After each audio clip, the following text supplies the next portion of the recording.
আমাদের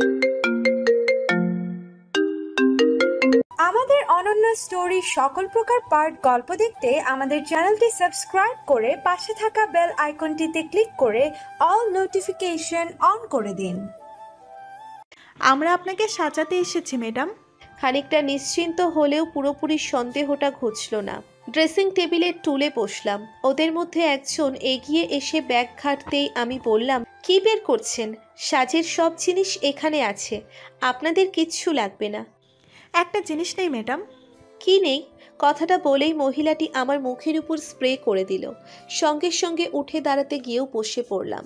মাথাটা ঘুরছে, কোনো কিছু স্পষ্ট দেখতে পাচ্ছি না। চোখ বন্ধ করে ফেললাম আমি।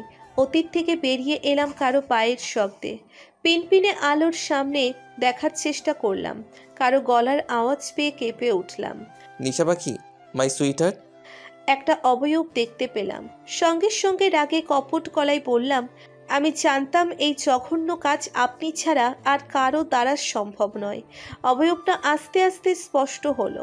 আয়াস এসে সামনে দাঁড়ালেন, মুখে বরাবরের মতো ভয়ানক হাসি।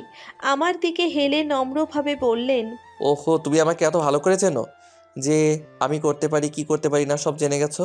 এটাকে কিসের লক্ষণ বলে জানো? ভালোবাসার লক্ষণ। হাসি পেল আপনার? আদেও মনে হয় আমি আপনাকে ভালোবাসবো? মরে গেলেও সম্ভব নয়। এখন মেইন কথায় আসুন, কেন আমাকে এখানে আনলেন? কী উদ্দেশ্য আপনার? আয়ার সামনে থাকা একটা চেয়ার উল্টো করে আমার সামনাসামনি বসে পড়লেন। চেয়ারের পিঠে হাত রেখে গালে হাত দিয়ে ঠোঁট উল্টে কিছু একটা ভাবলেন উনি। অতঃপর বললেন, সত্যি বলবো, আমি নিজে কনফিউজড। তুমি এমন একটা মেয়ে যে আমাকে বারবার কনফিউজড করে দাও। আমি জানতে চাইছি আপনার আসল উদ্দেশ্য কি? ওকে ওকে, এতই যখন জানতে চাইছো তখন বলেই দেই, কি বলো? তাহলে আগে আমি তোমাকে যেদিন প্রথম দেখেছি সেদিনের কাহিনী থেকেই করি। সেদিন ছিল পূর্ণিমার রাত। চাঁদ চাঁদ ওপর থেকে চারিদিকের অন্ধকার দূর করছিল, নিজের সৌন্দর্য দেখাচ্ছিল। ঠিক সে সময় আমি চলছিলাম আমার নিউ পার্টি ক্লাব তৈরির জায়গা দেখার জন্য। তখন আমার জীবনে আসে এক এক পূর্ণিমার চাঁদ। ভেবেছিলাম তার আগমন হয়েছে আমার জীবনের অন্ধকার দূর করার জন্য। দেখতে আহামরি সুন্দরী ছিল না সে, নায়িকাদের মতো টানা টানা চোখ ছিল না তার। তবে তার ছোট ছোট চোখ আমাকে আকৃষ্ট করেছিল। তার বাম গালে তিল আর হাসলে ডান গালে পড়া হালকা টোল মনের ভেতর উত্থাল পাতাল ঝড় সৃষ্টি করেছিল। আমার সাথে রাগ নিয়ে কথা বলা এবং কথা বলার ধরন আর মুখ নাড়ানোর ধরন তার প্রতি বিভোর করে তুলেছিল। জীবনে কখনো কোনো মেয়ে আমার সাথে সেভাবে কথা বলার সাহস পায়নি, যেমনটা নিশা পাখি পেয়েছিল। অতীত। বান্দারবানের জঙ্গলের রাস্তা পেরিয়ে রয়েছে একটি ছোট্ট গ্রাম। সেখানে বসবাস চাকমা উপজাতির। গ্রামটা আজকে ঝলমলে হয়ে উঠেছে। গ্রাম প্রধানের মেয়ের বিয়ে আজ। ছোট্ট গ্রামটির সমস্ত মানুষের দাওয়াত সেখানে দাওয়াত পড়েছে আমারও। কারণ সেখানে গ্রামের প্রায় অনেকজনই আমাকে চেনে। কয়েকদিনের ব্যবধানে তাদের বড্ড কাছের হয়ে পড়েছিলাম আমি। গ্রাম প্রধানের মেয়ে ছিল আমার বন্ধু। তার সাথে একই ইউনিভার্সিটিতে পড়াশোনা করেছিলাম। সেখানে থেকেই চেনাজানা হয়েছিল আমাদের। মেয়েটার নাম রিজুম চাকমা। গায়ে হলুদের কোনো অনুষ্ঠান না থাকায় একেবারে বিয়ের তোড়জোড় করে দিয়েছে সবাই। শুনেছি রিজুমের বর অনেক বড় লোক, তাই সবাই রিজুমকে ভাগ্যবাতী বলে বাহবা দিয়ে চলেছে। কিন্তু কেউ কি জানতো এই ভাগ্যটা কত নিষ্ঠুর? এই রিজুম, এখানে তাড়াতাড়ি করে বসতো, তোকে রেডি করিয়ে দিতে হবে। আমার কথায় বেশ অবাক হলো রিজুম। বিস্ফোরিত চোখে তাকিয়ে বলল, এখনো তো বর আসেনি। তাতে কি হয়েছে? এমনিতেই মেয়ে হয়েও বলছি মেয়েদের রেডি হতে দেরি হয়, আর বউ সাজতে না হলেও 2 ঘন্টা লাগবে। কিছুক্ষণের মাঝে বর এসে যাবে শুনেছি। তাড়াতাড়ি আয়। নেঝুম আর কথা না বাড়িয়ে এগিয়ে এলো। বেতের চেয়ারে বসে পড়ল সে। তাকে মনোযোগ দিয়ে রেডি করানো শুরু করলাম। মিনিট 20 পরেই বাইরে থেকে চিৎকার ভেসে এলো। বুঝতে পারলাম বর এসেছে।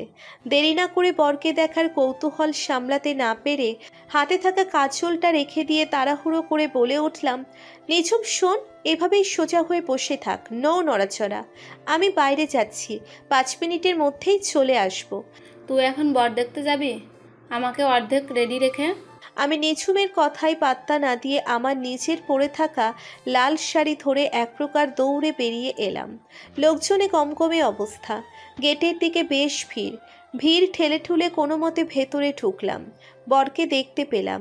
বিড়বিড় করে বললাম, নিঝুমের সাথে মানাবে দারুণ। বরপক্ষ নিয়ে খানিকটা হাসি মজা এবং ঠাট্টা চলল। বরপক্ষরা ঢুকে পড়ল। বাম হাতে পড়ে থাকা কালো রঙের ঘড়ির দিকে খেয়াল করতে জিহ্বাতে কামড় দিয়ে বসলাম। 5 মিনিট বলে তো দেখি 20 মিনিট হয়ে গেছে। তাড়াতাড়ি যেতে হবে, বেচারির কোমর হয়তো ব্যথা হয়ে গেছে। দৌড়ে ঘরে ঢুকে গেলাম। পা টিপে টিপে নিঝুমের পেছনে গিয়ে দাঁড়ালাম। ওর ঘরে বড় আয়না না থাকায় ছোট আয়না দিয়ে নাকের নথ লাগানোর চেষ্টা করছে সে। আমি গলা খাকারি দিয়ে বললাম, আমি হেল্প করব?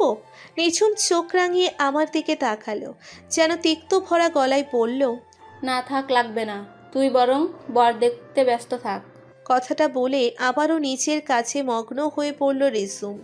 আমি ওকে সাহায্য করতে নিলে প্রথমে চোখ গরম করে তাকালো সে, অতঃপর কিচ্ছু বলল না। আমি ওকে সুন্দর করে রেডি করিয়ে দিলাম। রিজুমকে সবে রেডি করিয়েছি, ঠিক তখনই বাইরে থেকে আবারও ভারী চিৎকার শুনতে পেলাম। কিন্তু এবার চিৎকার খুশির নয়, এমনভাবে শোরগোল হচ্ছে যেন বাইরে ঝগড়া লেগেছে। আমি আর রিজুম চোখাচোখি করে তাকালাম। রিজুম ভয়ে ভয়ে পড়ল, আনিশা, বাইরে কি হচ্ছে বলতো? কোনো ঝামেলা হলো না তো আবার? আমি ওর হাত ধরে আশ্বাস দিয়ে বললাম, আমি দেখছি, তুই এখানে বসে থাক, বাইরে আসিস না। কথাটা বলে চৌকি থেকে নেমে পড়লাম। শাড়ির আঁচল ঠিক করে দ্রুত পায়ে ঘর থেকে বেরিয়ে এলাম। দরজা ঠেলে বাইরে বের হতেই চিৎকারগুলো আরও দৃঢ় হলো। চোখে মুখে বিরক্তি নিয়ে আশেপাশে তাকালাম। নিঝুমের বাবাকে সামনে দেখতে পাচ্ছি, তার সঙ্গে রয়েছে গ্রামের কিছু লোকজনও। তারা যেন কোনো কিছুর প্রতিবাদ করছে। কপালে ভাঁজ পড়ল আমার। ব্যাপারটা দেখার জন্য এগিয়ে গেলাম। সামনে ভিড়, সবাই চেঁচিয়ে বলছে, তাহলে আমরা যাব কোথায়? আমরা আমাদের গ্রাম ছেড়ে কোথাও যেতে পারবো না। কেউ গ্রামবাসীদের পাল্টা জবাবে বলল, প্রথমত এই জায়গাটা আপনাদের কেনা নয়, এই জায়গা যার ছিল সে আপনাদের এখানে থাকতে দিয়েছে। তবে এই জায়গার মালিক আমাদের স্যারকে জায়গাটা বিক্রি করেছেন। আমাদের কাছে লিগ্যাল কাগজপত্রও আছে। আপনাদের যদি সত্যি কোনো বসবাসের জায়গা না থাকে তাহলে স্যার আপনাদের থাকা খাওয়া এবং চাকরি ব্যবস্থা অবধি করে দিতে রাজি আছে। শুধু ওনার এই জায়গাটা চাই পার্টির পাপ তৈরির জন্য। লোকটার কথায় আমার মাথায় কিঞ্চিত বিষয়টা ঢুকলো। হয়তো এখানকার গ্রাম উজাড় করে দেওয়া হবে আর পার্টির জায়গা বানানো হবে। কিন্তু এটা মোটেও ঠিক নয়। যদি গ্রাম উজাড়ি করার হতো আরও অনেক আগে কথাগুলো জানানো উচিত ছিল। নিজের গ্রাম থেকে অন্য কোথাও গিয়ে বসবাস করাটা মোটেও সহজ নয়। তবে আমি গ্রামবাসীদের কারণে দেখতে পাচ্ছি না সামনে থাকা লোকজনকে। লাফিয়ে দেখার চেষ্টা করেও ব্যর্থ হলাম। হতাশ হয়ে চুপচাপ দাঁড়িয়ে থাকলাম। আরও অনেক কথাবার্তা হলো তাদের মধ্যে। নিঝুমের বাবা অর্থাৎ গ্রাম প্রধান মানুষটি হতাশ হয়ে পড়ল। সবাই আসতে নিল, সেখান থেকে সবাই আমাকে ধাক্কা দিয়ে যাচ্ছে। আমিও রেডি না করে সবার সঙ্গে এলাম। ছোট্ট আঙিনায় মুখ গোমড়া করে দাঁড়িয়ে আছে সবাই। নিঝুমের বাবা মাথায় হাত দিয়ে চিন্তিত কণ্ঠে বললেন, এখন কি হবে? বরপক্ষ এসেছে, তাদের খেতে দেওয়া হয়েছে। এখন যদি ওরা জানতে পারে এসব, তাহলে বিয়ে ভেঙে দেয়, আমার মেয়ের কি হবে? নিঝুমের মা কাঁদো কাঁদো গলায় বললেন, আমার মেয়ের বিয়ে অবধি অপেক্ষা করা যায় না? ওরা শুনবে না? শুনবে। ওরা আজ শুধু জায়গা দেখতে এসেছে, কিন্তু তুমি বুঝতে পারছো না, বরপক্ষ বড়লোক, আর সেখানে এসব শুনলে বিয়ের পর এসব নিয়ে আমাদের মেয়ের সাথে ঝামেলা করলে। নিঝুমের মা স্তব্ধ হয়ে পড়লেন। আমি শুকনো মুখে আঙিনা থেকে ঘরে ঢুকলাম। নিঝুম কাঁদছে। ওকে দেখে তাড়াতাড়ি ওর পাশে গিয়ে বসলাম। ও আমাকে ধরে কাঁদতে শুরু করলো। আমি ওকে ধরে উত্তেজিত গলায় বললাম, কি হয়েছে, কাঁদছিস কেন? নিঝুম আমাকে ছেড়ে নিচের চোখের পানি মুছে নিল। ফুপিয়ে ফুপিয়ে বলল, তাহলে আর কি করব? ছোটবেলা থেকে এই গ্রামে বড় হয়েছে, বাবা গ্রামের প্রধান বলেই একমাত্র রাজি হয়েছে বরপক্ষ আমাদের মতো গরিবদের সঙ্গে আত্মীয়তা করতে। এখন ওরা জানতে পারলে কেলেঙ্কারি হয়ে যাবে। এমন কিচ্ছু হবে না, দরকার হলে আমি নিচে কথা বলবো ওইগুলোর সাথে। তুই কাঁদিস না, তুই তোর বিয়েতে মনোযোগ দে। কথাগুলো বলে বাইরে বেরিয়ে এলাম। আশেপাশে সেই সব লোকের চিহ্ন পর্যন্ত দেখতে না পেয়ে অবাক হলাম। তারা কি চলে গেল? মনে মনে খানিকটা খুশি হলেও এগিয়ে যেতেই খুশিগুলো উধাও হয়ে গেল। কেননা বড় বড় গাড়িগুলো এখনও এখানে আছে। তার মানে এই লোকগুলোও আছে। আনমনে হাঁটতে শুরু করলাম। নিঝুমকে বলেছি ভেবেছি ঠিকই যে কোনো গণ্ডগোল হবে না, তবে এই কথাটি কি আমি রাখতে পারবো? বলা যতটাই সহজ, করা ততটাই কঠিন। লোকগুলো কি শুনবে আমার কথা? বরপক্ষের বসার আয়োজন যেখানে করা হয়েছে সেখানে এগিয়ে গেলাম। সেখানে কয়েকজন অদ্ভুত লোক দেখতে পেলাম। ভ্রু কুঁচকে তাকালাম। গ্রামবাসীদেরও সেখানেই দেখতে পাচ্ছি। তাদের মধ্যে কথা কাটাকাটি চলছে। সামনে গিয়ে হতভম্ব হয়ে যাই আমি। নিঝুমের হবু বরের মাথায় রিভলভার ঠেকিয়ে রেখেছে একজন। সবার চোখ ভয়ার্থ। মুহূর্তের মাঝেই সবাই চুপ হয়ে যায়। নিঝুমের বাবা ভয়ে ভয়ে বলে ওঠেন, এমনটা করবেন না, আমার মেয়ের সর্বনাশ হয়ে যাবে। কালো জ্যাকেট পরিহিত লোকটা বরের মাথা থেকে রিভলভার সরিয়ে নিজের কপালে বুলিয়ে তাতে দাঁত চেপে বললেন, আপনাদের না একটা ভুল হচ্ছে জানেন তো? আপনাদের এই হবু জামাই যে কি পরিমাণে ধূর্ত আপনাদের ধারণাতেও নেই। সেই সঙ্গে আমার চরম শত্রু সে। ওকে শেষ না করলে এক দণ্ড শান্তিতে থাকতে পারবো না আমি। কথাটা বললে আবারও বরের মাথা রিভলভার ঠেকাতেই বরপক্ষের একজন হুট করে রিভলভার ফেলে দেয়। ব্যাপারটাতে রেগে তাকায় লোকটা। শক্ত গলায় বলেন, পেছন থেকে আঘাত, পেছন থেকে ছুরি মারা জিনিসটা একদমই পছন্দ করে না Ayash Chowdhury. I hate this guys. এদের স্পেশাল ট্রিটমেন্ট দাও, বরপক্ষ বলে কথা। লোকটা ওনার লোকজনদের ইশারা করলেন। সঙ্গে সঙ্গে কয়েকজন লোক বরপক্ষের লোকজনদের মারতে শুরু করলো। গ্রামবাসীরা বারবার অনুরোধ করছিল এসব থামানোর জন্য, কিন্তু ওই নিষ্ঠুর লোকটার মনে দয়া জাগেনি। আমি এবার আড়াল থেকে বেরিয়ে এলাম। সামনে দাঁড়িয়ে গলা ফাটিয়ে চিৎকার করে বললাম, স্টপ স্টপ প্লিজ। আমার মেয়েলি কণ্ঠে সবাই কয়েক সেকেন্ডের জন্য থেমে গেল। আমি কয়েক ধাপ সামনে এগিয়ে চিৎকার করে বললাম, কারা আপনারা? আর কি চান এখানে? হয়তো এই জায়গা আপনাদের কেনা, তবে হুটহাট করে এসে জায়গা ছেড়ে দেওয়ার আবদার করবেন, আর সেটা কি করে মেনে নেব আমরা? আয়াস চৌধুরী নামক লোকটার সামনেই কথাগুলো বললাম, কিন্তু লোকটা রেসপন্স করলেন না। আমি আবারও চেঁচিয়ে বললাম, কি হলো, চুপ হয়ে গেলেন কেন? দেখে তো বেশ ভালো ঘরের ছেলে বলে মনে হয় আপনাদের, কিন্তু আপনারা কি করছেন? অন্যের মাথায় রিভলভার ঠেকিয়ে রাখছেন। এটা কত বড় ক্রাইম জানেন আপনারা? আমি এক্ষুনি পুলিশে কল করব। তবুও লোকটা কোনো জবাব দিলেন না। এক দৃষ্টিতে দেখছেন উনি, দেখেই চলেছেন। তবে পেছন থেকে হাসির শব্দ পেলাম। পেছনে তাকালাম। লোকটার দলবল হাসছে। তাদের মধ্যে একজন বলে উঠল, পুলিশের ভয় দেখাচ্ছে, শুনছিস তোরা? সবাই হেসে উঠল। তখনই আয়াস চৌধুরী পেছন মুড়ে ঠোঁটের উপর আঙ্গুল দিয়ে তাদের চুপ করতে বললেন। সঙ্গে সঙ্গে চুপ হয়ে গেল সবাই। তারপর শান্ত গলায় বললেন, তোরা যা, আমি আসছি। সবাই মাথা নিচু করে হন হন করে চলে গেল। আয়াস আমার দিকে এগিয়ে এলেন একটু একটু করে। আমার আগে পিছে ঘুরলেন কয়েকবার। আমি একটু জড়সড় হয়ে দাঁড়ালাম।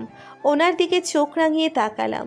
উনি ঘাড় ঘুরিয়ে এদিক সেদিক দেখে স্তম্ভিত কণ্ঠে বললেন, মায়াবিনী। ওনার কথার মানে আমি ঠিকঠাক বুঝতে পারলাম না। ভ্রু কুঁচকে বললাম, মানে কি বলতে চাইছেন? আয়েশ মুগ্ধ হয়ে হাসলেন। কিছু বলতে নিলেন, তবুও থেমে গেলেন বরপক্ষের কথা শুনে। এই বিয়ে হবে না। বর নিচে বলে উঠলেন, এখানে বিয়ে হলে তো নিজের লাইফ রিস্ক হয়ে যাবে। এসব লোক কখন এসে মাথায় বন্দুক ঠেকিয়ে দেবে তার ঠিক আছে? একে তো আপনারা এত দরিদ্র হওয়া সত্ত্বেও বিয়ে করার সিদ্ধান্ত নিয়েছিলাম, কিন্তু এখন করা সম্ভব নয়। সবাই চলো এখান থেকে। কথাটা বলে কাউকে পাত্তা না দিয়ে লোকজনকে নিয়ে পা বাড়িয়ে চলতে লাগলো। সবাই অনুরোধ করলো, কিন্তু ওনারা কেউ শুনলেন না।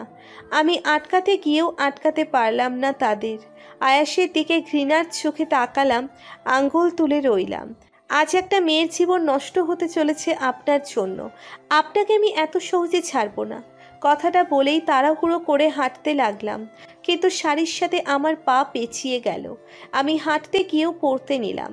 আমার দুহাত ধরে দ্রুত সোজা করে দিলেন আয়াস। আমার হাতগুলো ওনার কাঁধে রাখলেন, আমার কোমরে হাত রেখে কাছে টানলেন। আমি ওনার চোখের দিকে তাকিয়ে ওনাকে ধাক্কা মেরে বললাম, বিহেভ ইয়োরসেলফ। আমি বড় বড় শ্বাস নিতে নিতে চলে এলাম। এই মুহূর্তে নিঝুমের পাশে থাকা উচিত আমার। ঘরের দরজা ঠেলতেই মনে হলো দরজা কেউ ধরে আছে ভেতর থেকে।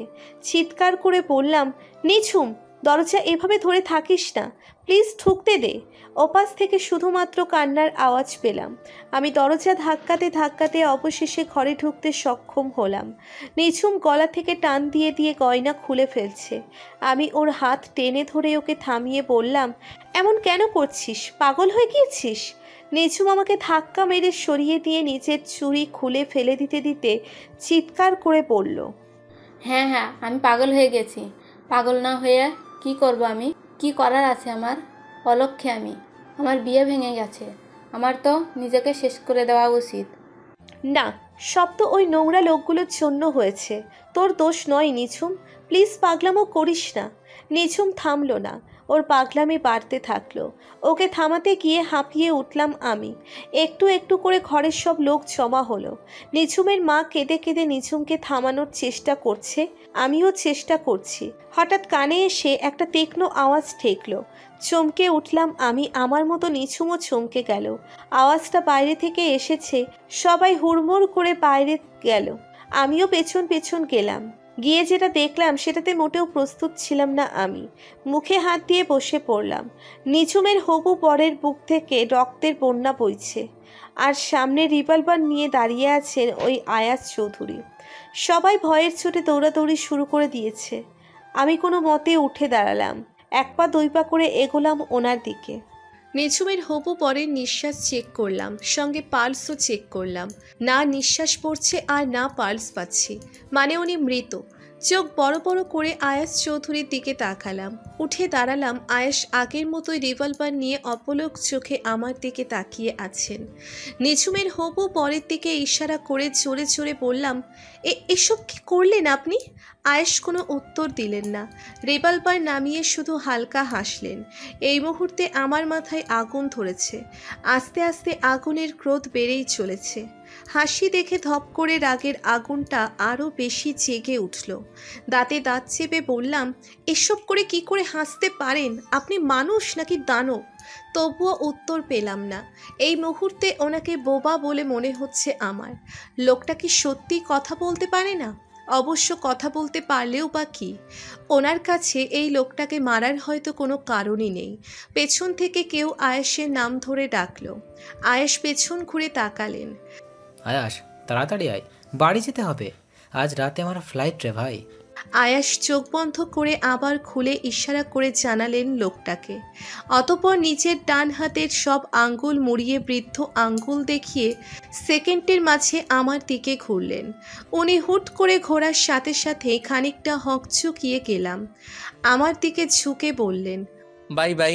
Wow, excellent. খুন করে কত সুন্দর করে নর্মালভাবে খাচ্ছেন, কি করে পারেন এসব? আয়াস আমার সাথে আর কোনো কথা বলে পেছন দিকে হাঁটতে লাগলেন। আমার দিকে একবার মাথা ঘুরিয়ে তাকালেন।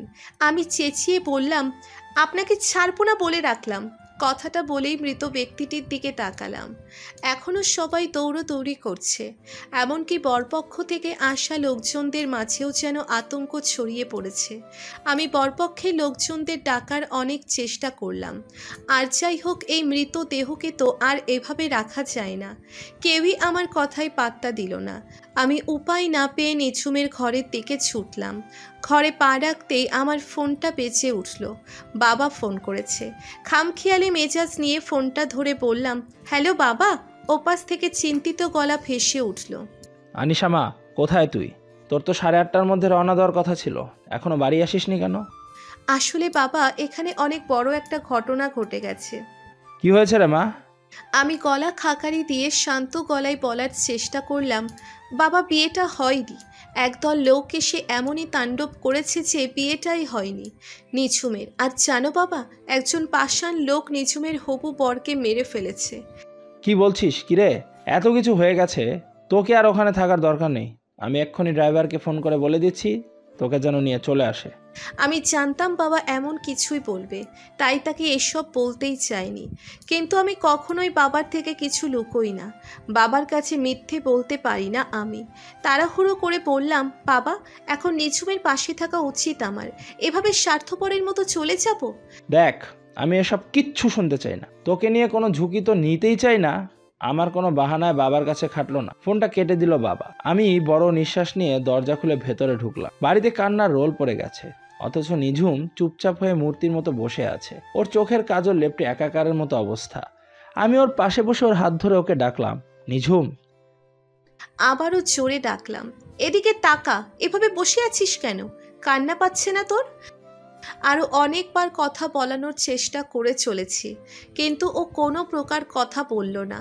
হতাশ চেহারা নিয়ে নিঝুমের বাবার দিকে তাকালাম। ওনাকে বললাম, আঙ্কেল, বাড়ির সামনে মৃতদেহ পড়ে আছে, কিছু তো করতে হবে, অন্তত ওনার বাড়িতে তো পাঠিয়ে দেওয়াই ব্যবস্থা করতে হবে।